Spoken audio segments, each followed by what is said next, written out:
Eu vim pro YouTube faz pouco tempo, vocês vão perceber que cada vídeo que eu gravo é um ambiente diferente, que eu tô tentando encontrar a melhor forma.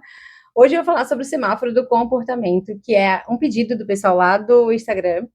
É um vídeo que eu critiquei lá o semáforo do comportamento e falei que eu podia aprofundar mais, o pessoal pediu, então eu estou aqui. Mas eu não vou falar só sobre ele. Eu vou falar também sobre nomes anotados no quadro, sobre 10 minutos a menos no parque, sobre a professora ficar gritando muito na sala de aula. São coisas que a gente está, infelizmente, normalizando no ambiente escolar e eu vou trazer mais do que isso. Respostas, caminhos, possibilidades para as professoras, mas também para as mães que estão aqui, como que elas podem agir diante dessa situação que está acontecendo lá na escola, como que elas podem orientar, ajudar, enfim, fazer a sua parte.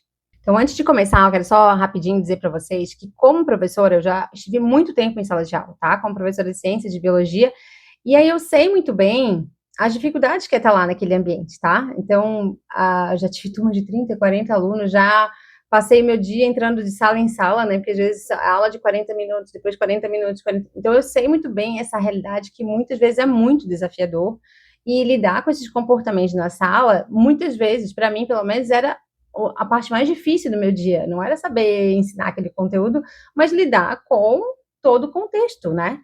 E aí o que eu quero dizer para vocês é que, infelizmente, a gente tem pouco isso na educação. Falar sobre mediação de qualidade, ensinar aos professores como lidar com comportamentos desafiadores, como orientar, como ajudar eles a realmente estarem mais conscientes naquele ambiente da sala. Eu gravei, como eu fui estudar, né? Então, para quem não me conhece, Heloísa Caran, tenho perfil lá no Instagram, eu sou orientadora parental, neuropsicopedagoga, mestre em educação, tenho um monte de formações, e hoje eu trabalho com orientação parental para famílias.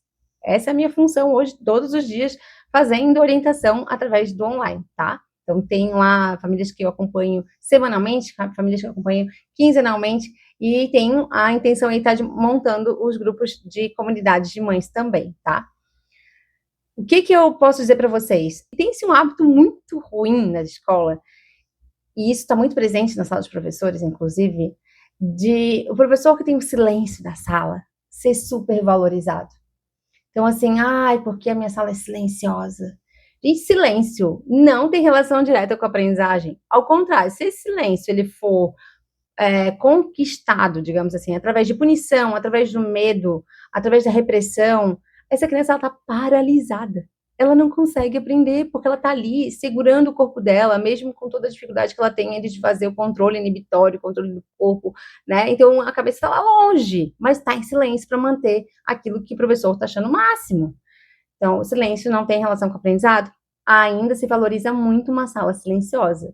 Claro que tem aquele silêncio maravilhoso que é conquistado através do aprendizado, da atividade pensante e tudo mais, mas muitas vezes não é assim que ele é adquirido na sala. Então, aqueles pais que passam numa sala e veem as crianças tudo abaixadinha a cabeça e copiando, ele acha o máximo aquilo, deveria repensar os seus conceitos, tá? Porque muitas vezes ele é conquistado à base num sistema muito autoritário. Vamos falar sobre isso? Autoritário é aquele sistema que o professor ele conquista esse silêncio através da punição, do medo, da repressão, tirar nota, fazer trabalho no susto. E as crianças elas acabam obedecendo esse professor porque ele vai através de um sistema bem autoritário exigindo aquilo. Mas não é uma conquista, entende? Então aquela criança odeia aquele professor. Ela realmente não gosta dele e muitas vezes ela tem dificuldade de aprender o conteúdo porque ela está num sistema de alerta. Importante dizer isso. O que é totalmente diferente de um professor ou uma professora que tem autoridade. O que é autoridade? É conquistado. A autoridade é aquele professor que fala que você quer colaborar com a aula, que você quer estar atento, que ela, claro que vai chamar atenção, que vai em alguns momentos ter uma forma de, né, ter atenção da sala e tudo mais, mas a criança ou o adolescente tem uma relação afetiva positiva com aquele professor. Ele realmente admira ele. E isso é uma conquista, né? E a gente conquista através de algumas formas. Então, quando o professor começa a fazer o seguinte, tá? Porque é isso que o professor fala, né? Chega lá na sala, tá aquele bagunça, tudo, chega gritando. Quando ele grita, quando ele tá o tempo todo punindo, tirando alguma coisa, anotando o nome no quadro, esse sistema, ele gera uma aversão. E aí vocês podem perceber que o professor faz tudo de longe, né? Ele grita de longe, ele chama atenção de longe, ele corrige de longe. Esse longe é uma informação. Ele está distante. Agora, a forma mais adequada, e a primeira, não é só a única resposta, tá, gente? A forma mais adequada de a gente conseguir atenção numa criança é a gente indo até a criança. Então, imagina aquela criança lá que está bem agitada hoje. Você deve ir em direção a ela, deve olhar nos olhos dela e pedir a colaboração dela. E aí, outro momento, você vai lá em direção àquela criança e vê ele ali agindo e fazendo, e você reconhece, você está fazendo. E aí, me conta, esse seu caderno é sobre isso? E aí você começa a encontrar pontos em comum com a criança, interesses em comum, para você criar uma relação afetiva. E aí, com o tempo, você vai ter trocas. E a criança, quando você olhar para ela, para pedir a atenção, ela quer colaborar. Porque ela é uma coisa muito simples e que se fala muito em disciplina positiva. Preciso dizer para vocês uma coisinha, tá? Eu tenho uma super aula que eu chamo de aula monstra, que ela tá no Hotmart, uma aula que tá super baratinho, assim, e ela só com estratégias da disciplina positiva para utilizar em sala de aula. A gente vê tantos conteúdos como professores, estuda tanta coisa e estuda pouco sobre isso, né? Que é uma das coisas que mais incomodam lá dentro da sala. Então, essa aula, vou colocar o link aqui embaixo, chama Mediação de Qualidade. Eu digo que, assim, que eu sou ótima para explicar e contar, mas eu sou boa vendedora, né? Então, a aula, sabe aquele meme agora assim, se você quiser? Então, a aula, se você quiser, tá aqui embaixo no link, então dá para acessar e ter a segunda aula, que são 2 aulas grandes, assim, e a segunda é cheia de estratégias, assim, para colocar em prática. São propostas de como fazer para ter a atenção da criança e para eles estarem participativos, ativos na proposta, né? Querendo fazer. Então, é sempre aquela ideia de que a gente só vai conseguir o melhor deles se a gente reconhecer eles como bons. É aquela ideia de como que você quer que a criança se comporte melhor se você faz ela se sentir pior. Então, essa é a frase da disciplina positiva e que a gente deveria levar para a vida. Se eu estou fazendo a criança se sentir pior, o nome está lá no quadro em vermelho, você acha que ela vai se comportar melhor? Sério mesmo? Você acha que a criança vai se comportar melhor se ela está sempre aqui no vermelho?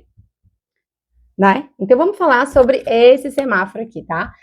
Esse semáforo está sendo muito utilizado nas escolas com aquela ideia de colocar a carinha triste aqui, uma carinha de marromeno e a carinha feliz. E aí, vários espetinhos com o nome das crianças, e o professor vai colocando. Fulano tá no vermelho, né? O que tem de ruim naquilo? O carinha que tá aqui em vermelho, a menina que tá aqui em vermelho, ele simplesmente reconhece esse como lugar dele. Entende? E a gente tem relatos mesmo dos professores, e eu sei como é que é. E eles falam assim, os professores falam, ele tá nem aí de estar lá. Gente, isso é uma reação à punição. Tem um vídeo meu aqui, que é o anterior, que eu falo sobre as 4 R's da punição. A criança se recusa, ela se recua, ela tem rebeldia, porque a punição ela gera sensação assim, nem quero saber, entende? Então, quando a gente faz isso, a gente afasta essa criança da gente, a gente bota ela lá longe. E isso aqui não ajuda nada, entende? Aí a gente acha que tá só preocupado com esse aqui, né? Que a maioria dos professores está só preocupado com esse. E aí, esse aqui, que tá aqui, às vezes ele tá ali, ó, paralisado, morrendo de medo de não vir para cá. E se um dia botar o nome aqui, ele vai chorar.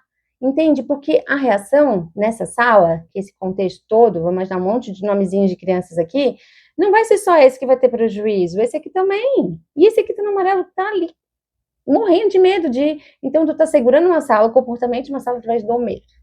E isso não ensina nada. Só ensina a obedecer. E vamos entender que se você sair para dar uma voltinha, eles estão virando tudo uma zona de novo. O semáforo pode sim ser utilizado sem nomes. A gente pode sinalizar para as crianças se atentarem como que está o comportamento delas naquela hora. Ó, galera, atenção. Olha só o comportamento. Você não precisa dizer o nome de ninguém. E aí você pode usar junto com isso uma estratégia de, por exemplo, cantar uma música, fazer uma respiração, ou fazer uma atividade de movimento para dar aquela calmada, para poder voltar para uma atividade cognitiva, né, que exija mais atenção sustentada ali. Então, isso aqui funciona como uma estratégia de autorregulação. O que é essa autorregulação? É ensinar a criança a prestar atenção no seu comportamento e ajustar. Esse é o ideal. Mas, se não consegue fazer isso, tenha uma estratégia, sim, para colocar como autorregulação. Vamos prestar atenção, ó. Atenção no comportamento de vocês. E aí, falando no geral, a gente não precisa estar apontando o dedo para fulano. Porque dessa forma, você vai perder o fulano. E vai perder também esse aqui. E vai perder também esse aqui. Então, essa estratégia funciona? De botar o nome deles? Funciona? Todo mundo paralisa?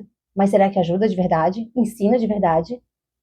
Entende? Essa que é a grande questão. Mas eu não vou parar por aí, porque eu quero ensinar as mães agora como agir quando o filho chega em casa. com esses medos todos que aconteceram lá na escola. E aí, gente, é uma coisa muito importante. Porque você tem que entender que essa criança que chega, ela tá com medo de ir pra escola, não quer ir pra sala, tá chateada com o fulano que deixou ele sem parque, entende? Porque as relações começam a ficar estremecidas quando as estratégias são inadequadas, né? Então, o que a gente precisa primeiro, mães, pais, educadores, lá da casa? Primeiro ponto, escuta, seja o ouvinte. Acolher não é no sentido, ai, amorzinho, não. Acolher é ouvir. Senta aqui do lado, conta pra mãe o que tá acontecendo. E eles vão contar. Nem tudo que a criança conta, a gente pode assinar embaixo e tal. Não é que não é, ai, a Lu não tá confiando no filho, não é isso. Porque as crianças vão confabular um monte de coisas, junto uma história com a outra, acontece sim. Agora, o sentimento que ela te conta, isso é real. Então, se ela sentiu medo, ela te conta que ela sentiu medo, ela estava sentindo medo. Escuta, reconta essa história com a criança. Então, cria toda a história. Então, foi isso que aconteceu, fulano fez isso, aí a professora fez isso, depois aconteceu isso, e você vai... E a criança vai contando ali, vocês montam toda a historinha de novo. Como que você se sentiu? E a criança fala sobre o sentimento. Ok, a gente vai resolver isso. A gente vai conversar com a prof. Professora não é tua inimiga.